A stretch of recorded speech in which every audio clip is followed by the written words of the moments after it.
Uma trajetória que une jornalismo, política e esporte. Assim como nas corridas de rua, isso exige preparo, resistência e paixão para fortalecer o protagonismo feminino na comunicação. É logo depois da vinheta.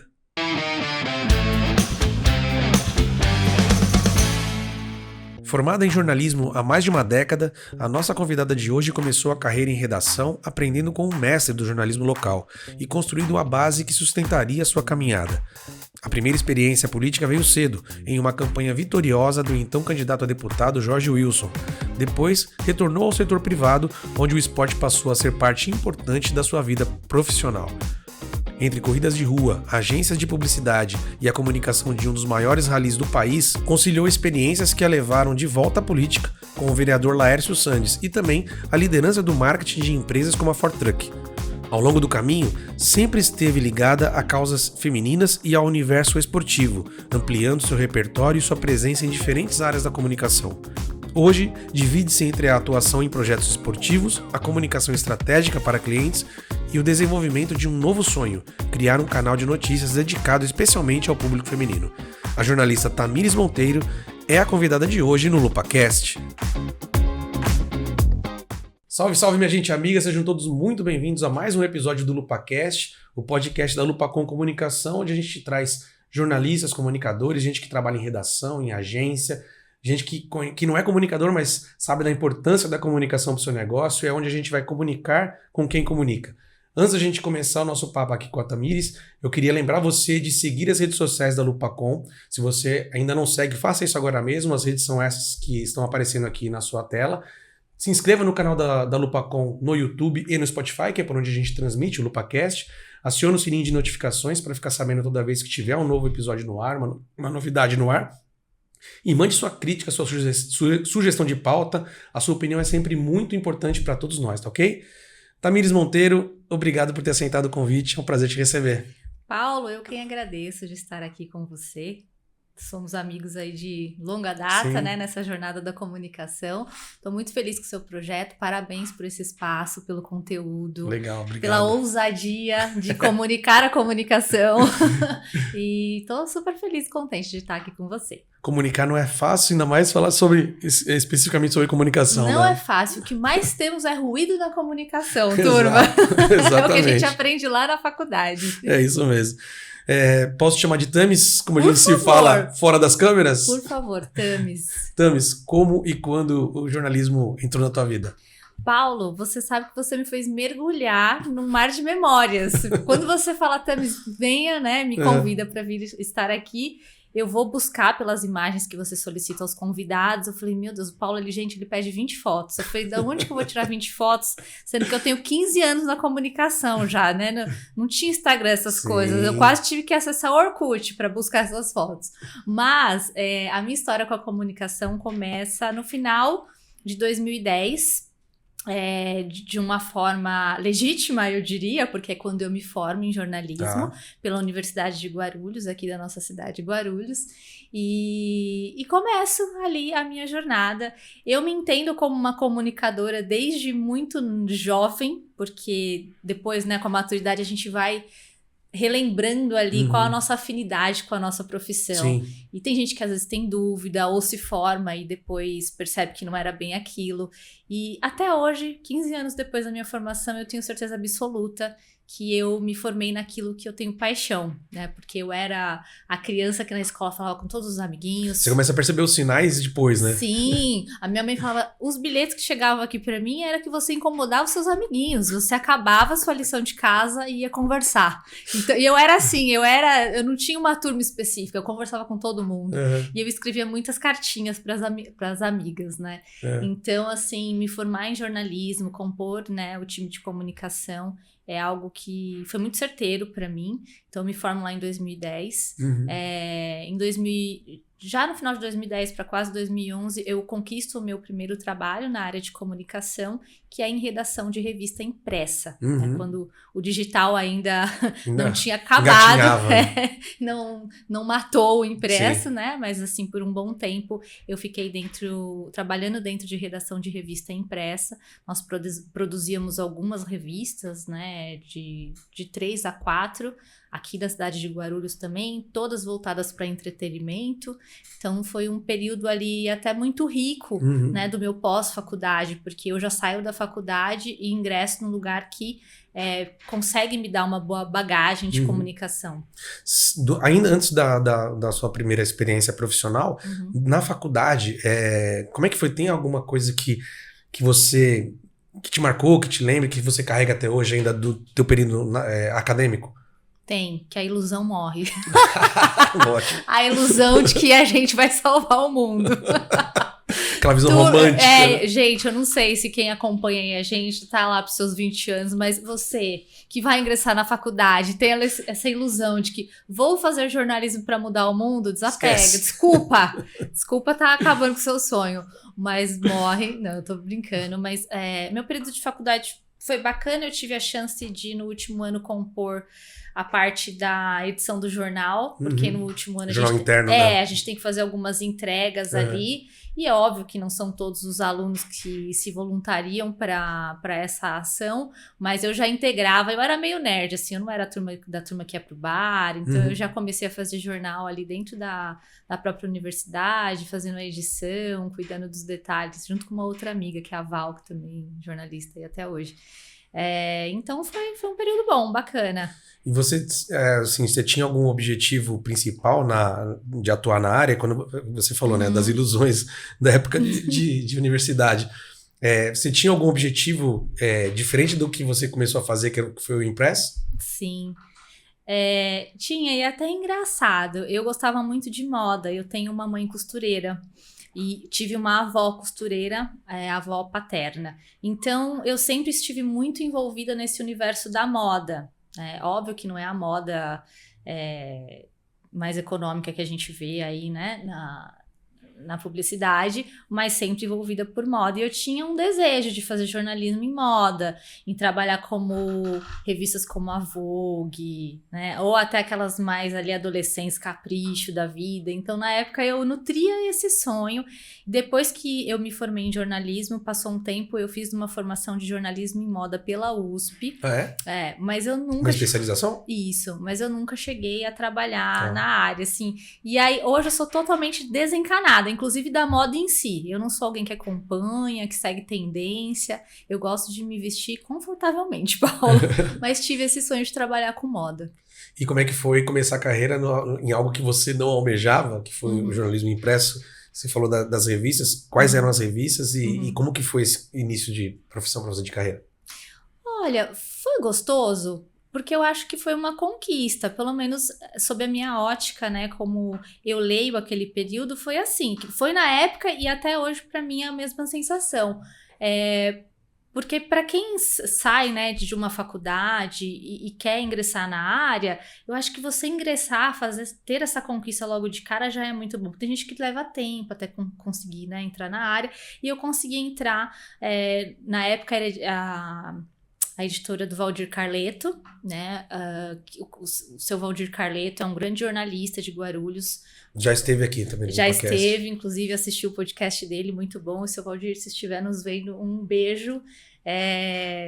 Recordo com muita saudade da época que eu estive lá, foram bons anos da minha vida. E aí, Paulo, eu entro... E eles já tinham várias, assim, publicações. Tinha a revista semanal, que era a revista Weekend, uma mensal, que era a revista RG, Revista Guarulhos, e depois vieram alguns outros produtos ali pontuais que se sustentaram por algum tempo. Teve a Necessaire, não teve? Teve a Necessaire, que era uma pocket feminina. Ele produziu revistas também para São Paulo, para a região dos Jardins. Então foi muito rico ter conseguido entrar já numa redação de revista e num veículo que trabalhava de forma leve, porque já era um jornalismo mais voltado para entretenimento. Era um jornalismo muito sério, né? Ele, como é o perfil dele, né? Como nosso editor, ele sempre foi um cara sério, exigente. Então, qualquer pauta que entrasse, né? Por mais que fosse de entretenimento, nós íamos lá, consultávamos a fonte, né? Conversávamos com as pessoas. Então, até por isso também foi muito rico por mim, porque dá para fazer jornalismo sério até falando de coisa leve. Sim. Né? E foram anos ali de muito aprendizado. Então, eu saio muito crua da faculdade, né? E tenho a sorte também de entrar num lugar e ter um editor que foi quase um mentor, que foi o seu Valdir Carleto, né?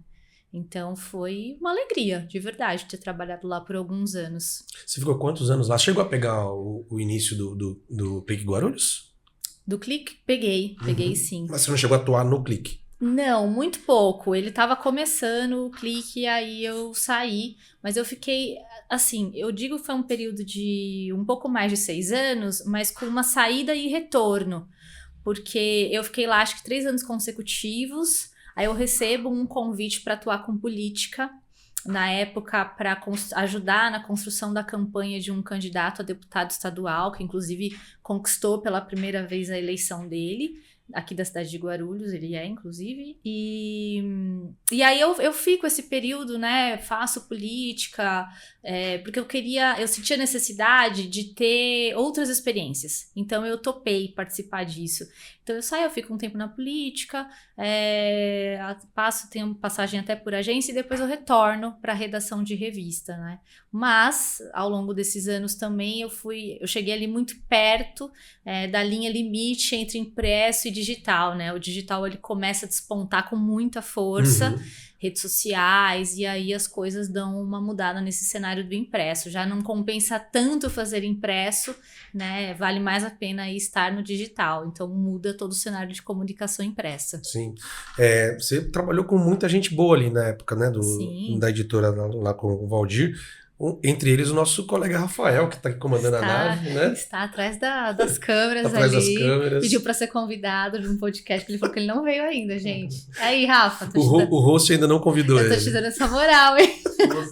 A responsa agora ficou pro Paulo.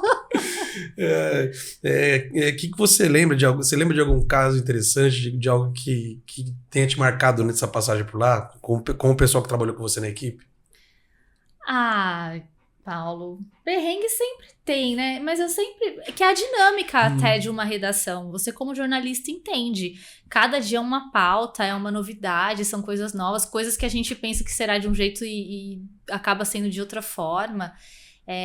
Mas ali eu vivi coisas assim legal, eu fui às vezes disruptiva em alguns momentos, porque a gente ficava muito aqui em Guarulhos, então lá em algum momento eu sugeri pautas para que a gente saísse da cidade, inclusive em parceria com o Rafa, né, que a gente acabou de conversar com ele, a gente foi fazer matéria no litoral, de paraglider, porque ainda era um pouco quadrado, assim, formato de revista, né? Às vezes a pessoa mandava foto, você contava história, colocava foto de algum lugar, de alguma agenda que ia acontecer, mas a gente não tinha esse hábito ainda de ir para pautas maiores, com personagens, né, diferentes aqui da cidade.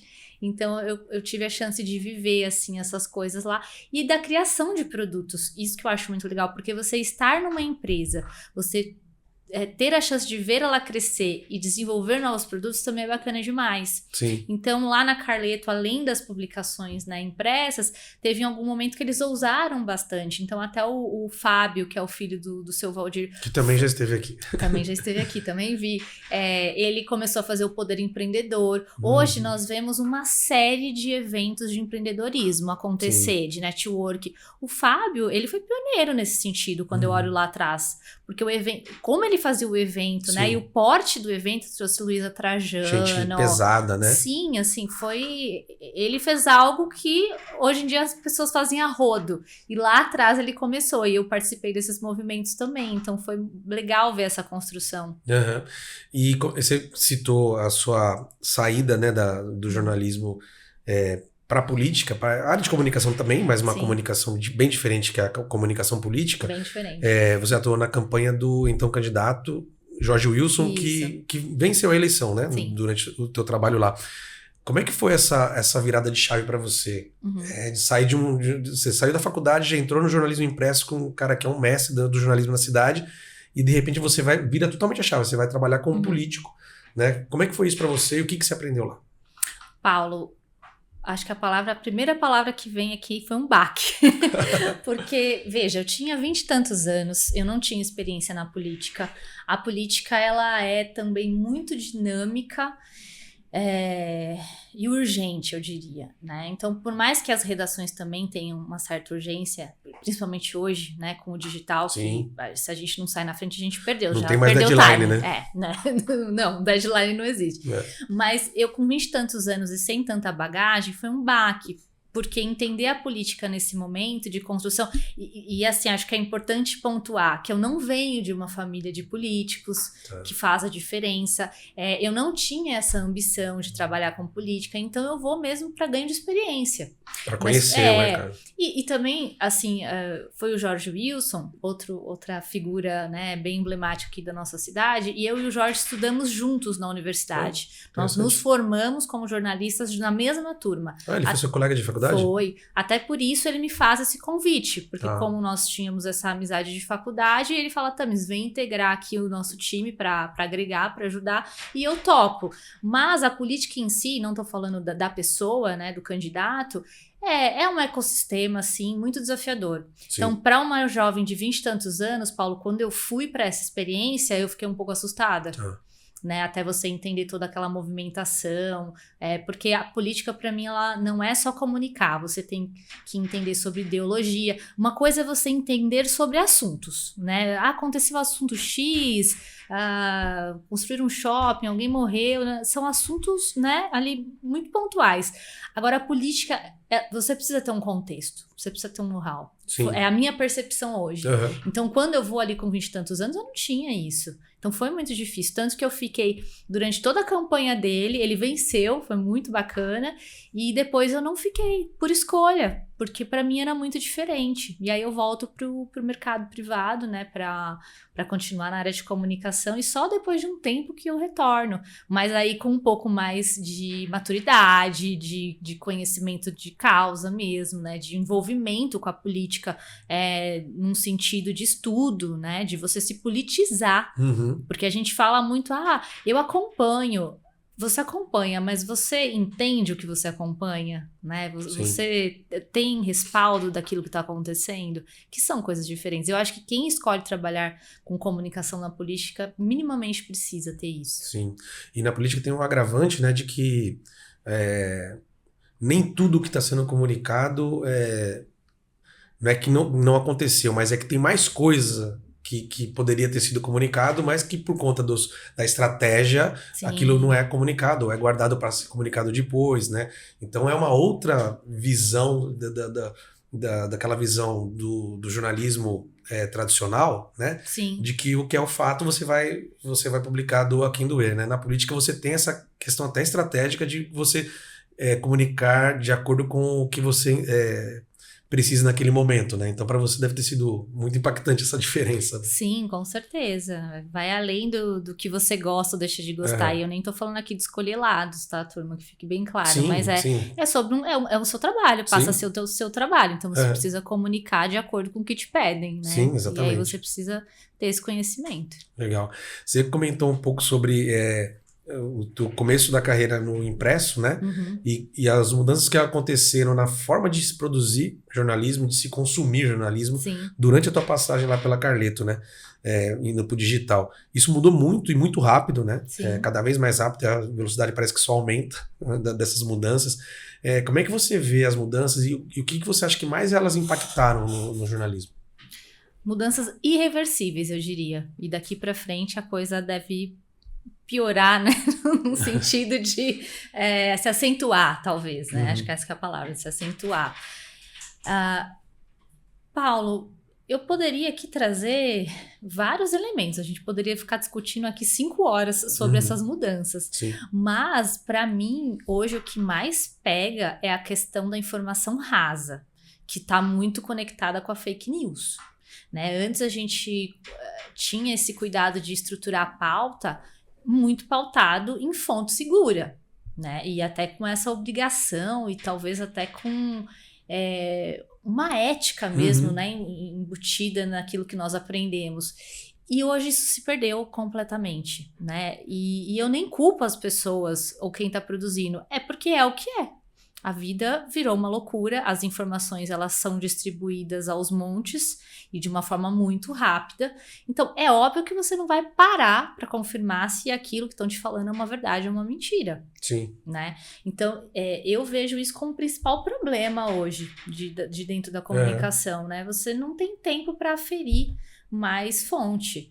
É até engraçado. Eu escrevo hoje para uma plataforma de matérias assim de clientes específicos que é para visto nos Estados Unidos, e é uma plataforma muito séria, assim, a plataforma ela chama Dino, e quando você joga, ela pede uma estrutura meio específica de texto, então geralmente tem que ter ali algum parágrafo que traga dados ou pesquisa que valide aquele assunto que a gente está abordando, e você tem que linkar a fonte da informação, e ela é muito rígida nesse sentido. Várias vezes eu linkei lá alguma fonte, tipo, a revista tal comentou, publicou que saiu tal informação, não vale, porque a revista tal também não colocou a fonte. Então eu preciso ir atrás de uma fonte original para que a matéria suba. Só que eu acho isso cada vez mais raro, até de encontrar informação. Tem muitos veículos sérios, grande, que eu leio, aí de acordo com tal, aí você vai pesquisar aquilo, você não acha aquela pesquisa, aquela informação, aquele dado. Né? Então, para mim, o maior problema hoje é a informação rasa. Isso é mais culpa de quem consome ou de quem produz? Quem produz. Você acha que daria para vencer essa barreira da pessoa que consome querer consumir cada vez mais rápido, cada vez mais raso? Olha, eu acho... Né? É tudo um machismo mesmo. Eu penso que não dá mais, mas eu acho que sim. A responsabilidade vai ser sempre de quem produz, né? É como entregar qualquer produto ou serviço. Se você tá me fazendo um bolo e você tá me garantindo que aquele bolo tá bom, com ingredientes fresquinhos, né? E que ele foi feito ontem e você tá me vendendo hoje, eu vou acreditar. Você tá produzindo e me vendendo. Eu acho que é a mesma coisa para comunicação. Nós somos os responsáveis. Sim. Mas é óbvio que não é... Do mesmo jeito que foi criado um movimento nocivo, pode ser criado um movimento que seja positivo para o setor. Eu vejo como uma inocência, né? A gente pensar nisso hoje. A comunicação, e desde sempre, desde que a comunicação, ela é feita também para a grande massa, né? Para as manipulações. Então, já era assim antes, mas com um pouquinho mais de limites, eu diria. E hoje se perdeu completamente. E a rapidez, né? A tecnologia trouxe muita rapidez e um feedback, uma resposta que demorava uma semana para chegar no mesmo instante agora. Sim. Né? Tamis, voltando para a sua trajetória profissional, você teve a experiência em redação, você teve a experiência política e depois você voltou para a redação. Em que momento você passou a prestar seu serviço também em comunicação na área de agências? Como é que funcionou isso? Na verdade, foi uma trajetória meio da vida, né, Paulo? A gente que é da comunicação vai sendo levado. Então, eu tive convites, por exemplo, para trabalhar em marketing. Eu conheci o Osmar, que é um CEO de uma empresa aqui de transportes na cidade, da Ford Truck. Aliás, um cara muito bacana também, de conversar, fala super bem, seria legal trazê-lo. Então, ele era meu entrevistado na época da revista. Eu só estou trazendo um exemplo, né? Nós nos conhecemos assim. Até que ele me faz o convite para tocar o marketing da empresa dele. E, de novo, mais uma vez, queria ganhar experiência, algo que eu nunca tinha feito. Uma área corporativa. Então, eu fui ali trabalhar com o marketing. E também foi muito legal. Fiquei um tempo por lá.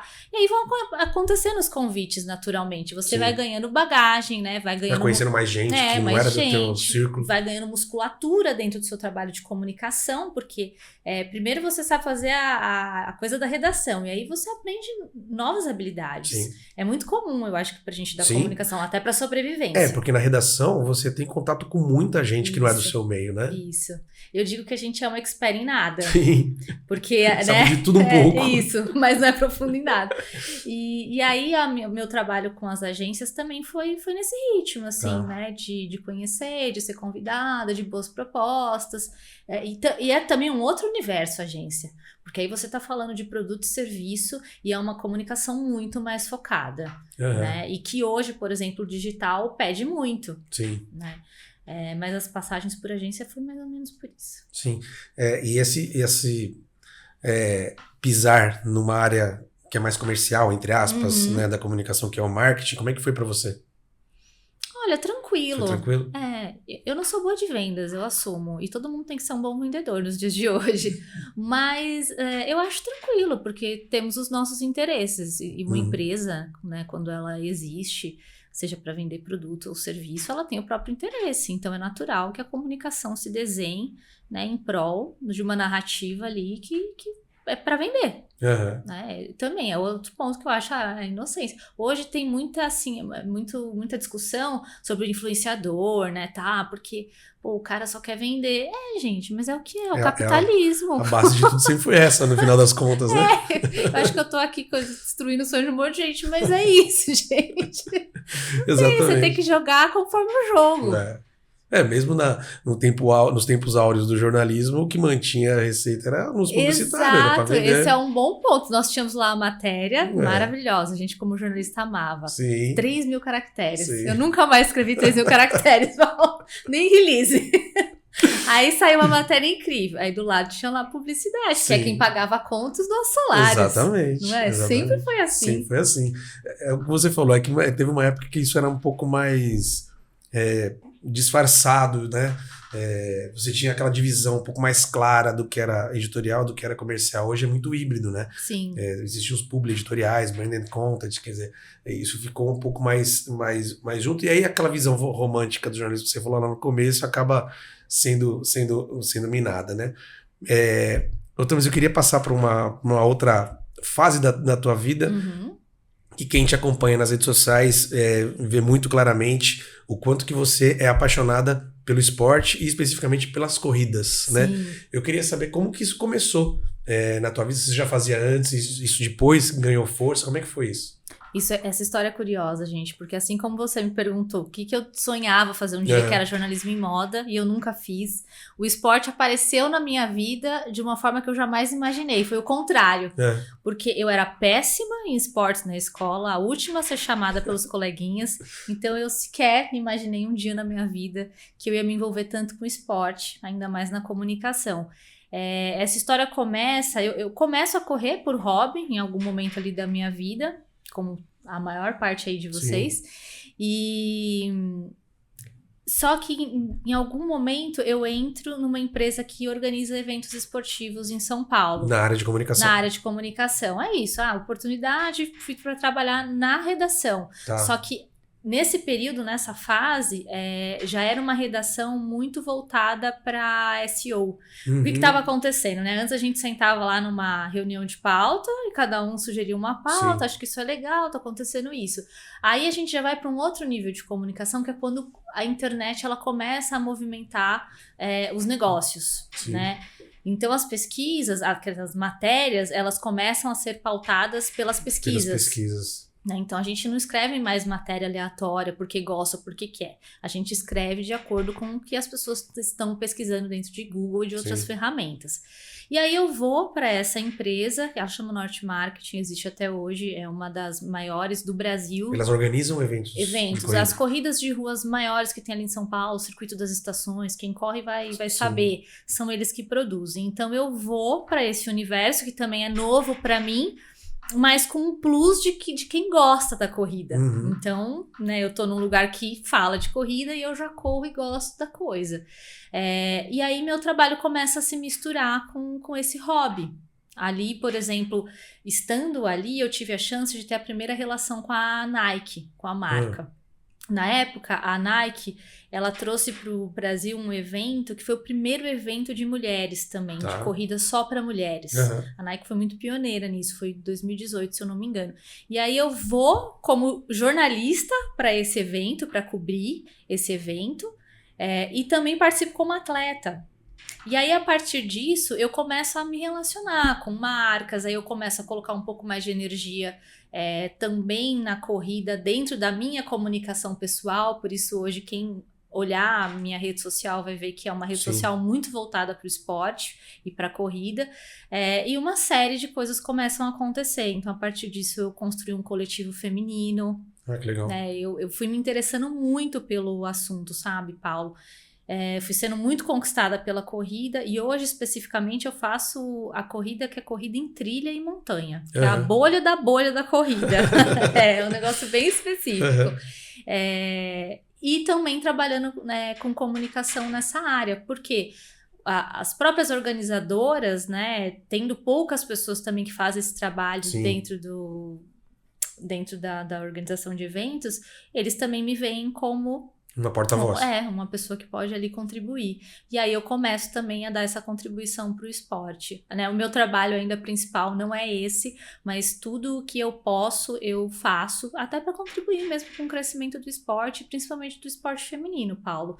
Porque hoje, como você falou, existem poucas mulheres que são porta-voz, né, de algum esporte, quaisquer que sejam, né? Digo, eu tô ali dentro da corrida, eu falo de corrida, mas é difícil você ver uma comentarista de skate, de surf, do boxe, né? É ainda um ambiente muito dominado por homens.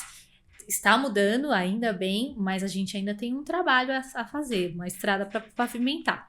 Como que funciona esse coletivo que você criou? É para mulheres que fazem corrida. Isso, chama Trail Girls, inclusive deixo o convite aqui para vocês seguirem lá no Instagram, @TrailGirlsOficial.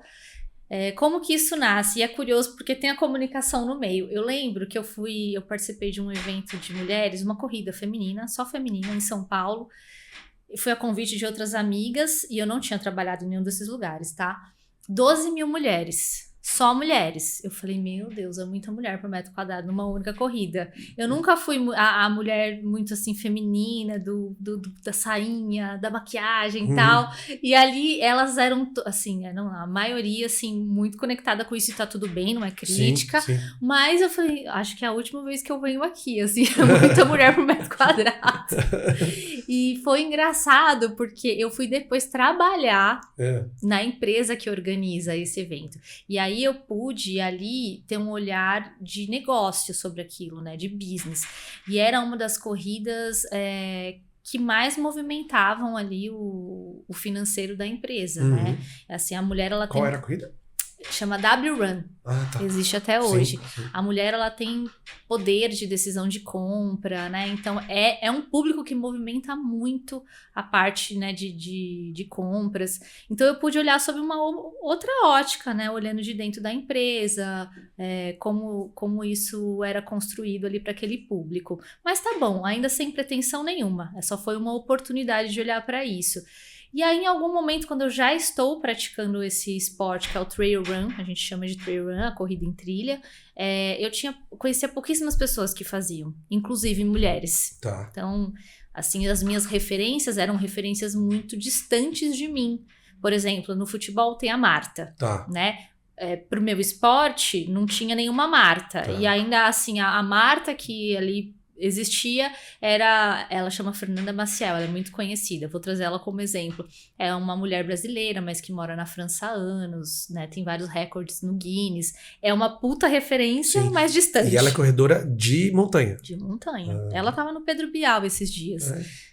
E então, assim, eram pouquíssimas as referências, e nem quase amigas pro esporte eu tinha. Então, sem pretensão nenhuma, com mais duas amigas, a gente combina um encontro, vamos propor um treinão só para as meninas que fazem isso aqui, para ver se a gente se aproxima, se conecta, conhece outras pessoas, faz o treino de forma segura, porque o que acontece, Paulo, é perigoso você como mulher, até para homem, né, assim, ir para uma trilha, né, sozinho. É um lugar remoto, né? Enfim.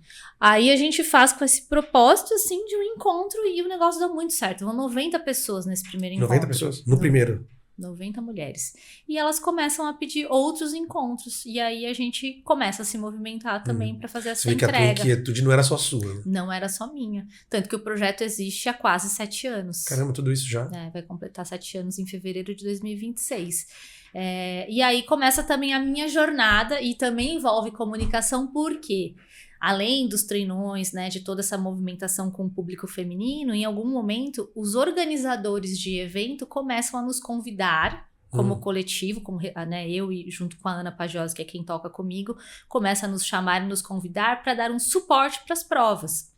Porque quando eu tô falando de prova de trail run, diferente da prova de rua, que geralmente é 5, 10 quilômetros, 21, ou uma maratona, que são 42, nesse ambiente a gente tem provas com distâncias muito longas, com mais de 50 quilômetros. Nossa, tudo isso? Tudo isso. 50, tem 80. a dificuldade maior ainda, né? Porque além de não ser um terreno plano, Sim. você ainda tem uma distância maior ainda. Exato. E o que acontece dentro dessas provas é que é uma prova de longa duração. Tá. Então você fica 11, 12, 15, 24 horas dentro de uma prova como essa.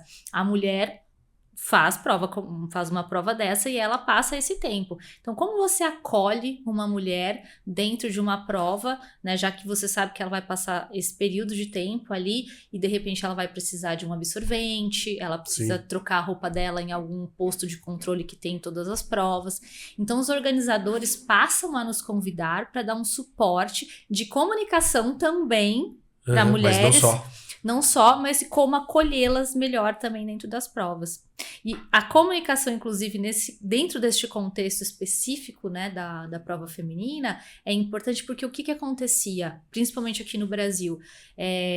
Vou trazer um exemplo. Tem um homem e uma mulher correndo uma distância de 80 quilômetros.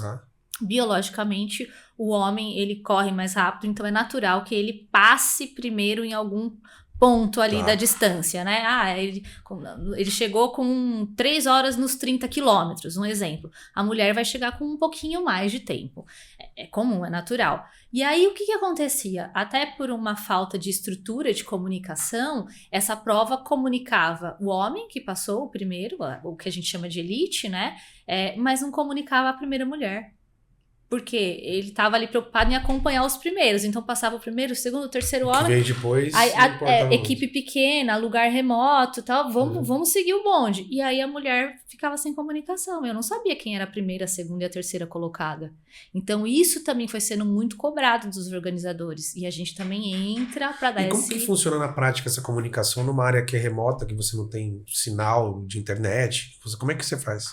Paulo, é muito difícil, é outro desafio e é até legal a gente contar aqui, porque como eu comecei a participar muito, integrar muito essa questão da comunicação dentro de provas em ambiente outdoor, a gente entende sobre as dificuldades. Então, mesmo provas de rua que a gente vê lá São Silvestre sendo transmitida, não pensem vocês que é fácil. Você tem um caminhão da Globo lá alocado, você tem, né, uma distribuição de câmeras ao longo de um percurso. É uma captação completamente diferente do que a gente está habituado. E em áreas mais remotas, né, no outdoor, isso tem um nível de dificuldade muito maior, porque você tem lá, a gente chama de PC um posto de controle, tem vários desses ao longo da prova para dar suporte para o atleta, mas tem um que geralmente é o mais central, assim, que tem mais suporte. E aí, nele fica o time de comunicação. Ali, muitas vezes, você não tem sinal, porque você está no meio de uma montanha, no meio de uma fazenda, no meio de um estradão de terra. O que costuma acontecer hoje, os organizadores usam muito Starlink, né, que é uma possibilidade para trazer sinal ali para aquele lugar e movimentar os times, as equipes, porque tem que ser um cara que aguenta ficar no meio do nada, com pouco recurso, né, às vezes sem um lugar para dormir, e eu já fui essa pessoa. Né? Inclusive, esse ano eu acompanhei na comunicação uma prova em que eu fiquei no meio do Itatiaia, que é um parque muito bonito que a gente tem aqui no Brasil. Mas, no Rio de Janeiro, né? No Rio de Janeiro. Mas é isso, no meio da montanha, no meio do nada, né? Fazendo 8 graus, virei a madrugada, porque os atletas da distância maior passavam ali a maior parte na madrugada. Então é muito mais sensível e você tem que achar uma forma de fazer essa comunicação fluir, porque você tá lá no meio da montanha e a equipe principal tá na base, que é a arena, que é onde larga e onde chegam os atletas. Então, além disso, você precisa construir um fluxo que faça a informação chegar para quem vai subir a informação, por exemplo, para uma rede social. Entendi. Então é bem desafiador. Entendi. Tami, você costuma dizer que você tem um sonho ainda de montar um canal de comunicação voltado para notícias para o público feminino. Sim. Quer falar um pouco sobre esse teu projeto? Olha, eu nem vim preparada para isso, eu fiz um comentário ali com ele. Mas quem sabe falando, o universo escuta e materializa. Mas eu tenho esse desejo porque dentro do esporte que eu pratico, isso é muito cobrado. Existem poucas mulheres que comunicam trail hoje. Então eu percebo até quando montam o time lá de comunicação, quem faz podcast é homem. Inclusive, são todos meus amigos, mas é um homem, que grava é um homem, né? E a gente sente falta, assim, dessa presença feminina.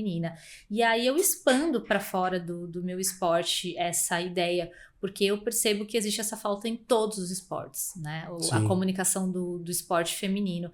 Então eu tenho sim um desejo, né? Essa ambição de construir aí, quem sabe, uma plataforma, um canal. Ainda estou aqui pensando bem como fazer, mas de fazer uma comunicação voltada especificamente para mulheres e trazer pessoas que contribuam que também sejam mulheres. Entendi. Legal, Thamis. Thamis, eu queria entrar num trecho aqui do podcast, Vamos. Que é os 3 toques da Lupacom. Tá. São as mesmas 3 perguntas que eu faço para todos os convidados que vêm aqui, eu queria fazer para você também. A primeira é te perguntar qual foi o erro de comunicação que te ensinou muito. Eu acho que não conferir fonte. Soltar assim a informação na correria, não conferir mesmo. Sim. E aí com erro. Na pressa de fechar, que precisa entregar. Isso é uma... queria também te perguntar qual que é o conteúdo que todo comunicador precisa consumir. Que difícil hoje, mas vai ser um conteúdo específico, um canal, uma ferramenta? Canal, livro, um filme... Paulo, sabe o que eu acho hoje, assim, que encaixa muito bem na rotina das pessoas e tem ótimos conteúdos? Podcast, Spotify, podcast, assim, essas ferramentas de transmissão. Que cada vez mais segmentadas. Virou meio nosso rádio, né, sim, ali, mas eu acho tão bom porque você tá ali fazendo alguma coisa em casa, lavando uma louça, você escuta. Você tá dirigindo, você escuta. E tem conteúdos muito produtivos. Legal. E um conteúdo de ouro, ou conteúdo de ouro não, uma dica de ouro para quem tá começando na profissão. Acho que eu dei lá no começo. Não se iluda. Não se iluda. Uma dica de ouro tenha suas próprias reflexões, assim, né? Crie sua própria base. Eu acho que quem tá na comunicação precisa ter esse filtro. Então, escuta um lado, escuta o outro lado. Dizem que né, uma história sempre tem 2 lados. Tem gente que diz até que tem 3 lados. Então é isso, assim. Gere suas próprias reflexões. E muito nessa linha, tem gente que diz que tem o lado A, o lado B e o lado da verdade. Quer dizer, o da verdade é o que você junta de informação e passa pelo seu próprio filtro, né? Isso. Legal, Thamis. Eu também, a gente costuma encerrar a entrevista aqui com um ping-pong, que são perguntas curtas que eu vou fazendo para você vai me respondendo, tá? Eu queria que você falasse um livro que te transformou. Os 4 Compromissos, de Dom Miguel Ruiz. Muito bom. Um conselho que você nunca esqueceu. Esse eu ri porque esse conselho, inclusive, foi de alguém que passou aqui no seu podcast. É o Fábio, vou falar, é o Fábio. Um dia o Fábio falou assim, se você estiver agradando todo mundo, você está vivendo essa vida errado. Eu falei, mas como assim? Eu lá com os 20 e tantos anos escutei isso, aquela mania de agradar, de não saber dizer um não. Falei, imagina, eu quero construir uma vida em que, né, eu consiga... Quero ficar em paz, né? Eu consiga ficar bem com todo mundo. E, Paulo, a gente entende, né, com maturidade, quanto mais se é o que você deseja ser, você vai incomodar. Sim, sim. Então, se você ainda não é odiado por ninguém, você tá vivendo essa vida errada. Ótimo. Qual foi a maior linha de chegada da sua carreira até agora? A maior linha de chegada... Paulo, puxa, eu acho que eu me apego muito ao passado, mas a maior linha de chegada é ter conquistado uma formação. Eu acho que num país em que a gente, né, tem tanta pessoas ainda não consegue isso, né? Semi-analfabetos, sabe, as pessoas estão com cada vez menos estudo, da família que eu vim, né, das minhas condições, eu acho que me formar e aí sim começar a minha trajetória foi a minha maior conquista. Legal. Porque foi na raça mesmo, sabe? Foi no desejo e na vontade, mas teve muito suor, assim, pra conseguir. Foi a minha maior linha de chegada. Muito bom. Uma mulher que te inspira na comunicação? Uma mulher, a Oprah, ela é internacional, eu sei, mas Sim. a Oprah, eu assim, você quer sentar e bater um papo com a Oprah, seria. Mas eu Pode posso falar? falar um Pode, homem? claro, claro. Porque eu vi que você faz essa pergunta. Você falou mulher, mas eu queria também falar o seu Valdir Carleto. Bacana. Foi uma pessoa que me construiu como profissional. Então, e é perto, é próximo, Sim, sim. né? Quem eu convivi por muitos anos. Então, Valdir Carleto também. Se você tivesse que dar um título de manchete para sua trajetória, qual que seria?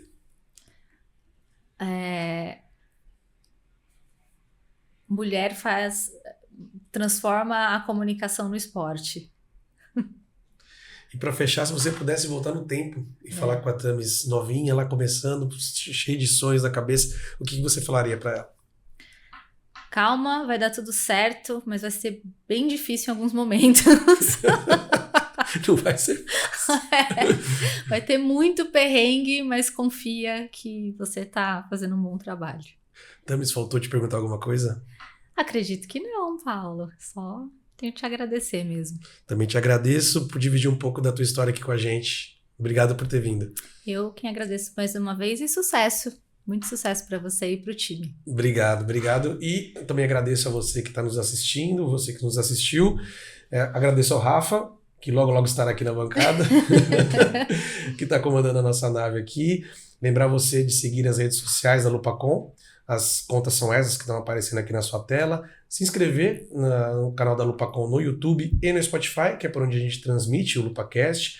Acionar o sino de notificações para ficar sabendo toda vez que tiver um novo episódio no ar, tiver um novo vídeo, uma novidade por aqui. Comentar, dar um like no vídeo, compartilhar com seus amigos, com as pessoas que você gosta. Isso ajuda a gente a chegar a mais pessoas, levar nosso conteúdo para mais pessoas. Mande sua crítica se você tiver, sua sugestão de pauta, sua opinião é sempre muito importante para todos nós, tá bom? Lembrando que release a gente até lê, mas papo bom de comunicação é aqui. Um abraço e até a próxima.